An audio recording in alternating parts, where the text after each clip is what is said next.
கரூரில் ஆட்சியர் தலைமையில் அரசு அலுவலர்கள் மத நல்லிணக்க நாள் உறுதியினை எடுத்துக் கொண்டனர். கரூர் மாவட்ட ஆட்சியர் அலுவலகத்தில் மத நல்லிணக்க நாள் உறுதிமொழி மேற்கொள்ளும் நிகழ்வு நடைபெற்றது.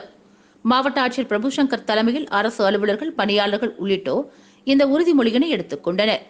அப்பொழுது ஆட்சியர் பிரபுசங்கர் மத உணர்வோடு செயல்படாமல் மத நல்லிணக்கத்தோடு செயல்படுவோம் எனவும், நமக்குள் ஏற்படும் பிரச்சனைகளை பேசி முடிவெடுத்துக் கொள்வோம் எனவும், மத நல்லிணக்க நாள் உறுதிமொழியினை வாசிக்க தொடர்ந்து அலுவலர்கள், பணியாளர்கள் அந்த உறுதிமொழியை வாசித்து ஏற்றுக்கொண்டனர். இந்த நிகழ்வில் ஏராளமான அரசு துறை அலுவலர்கள் 100க்கும் மேற்பட்டோர் கலந்து கொண்டனர்.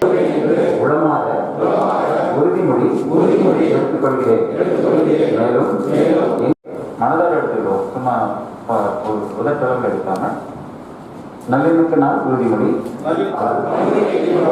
பேச்சுவார்த்தைகள் மூலமாகவும் அரசியலமைப்பு சட்டத்திலே என்றும் இதனால் உறுதியளிக்கிறேன்.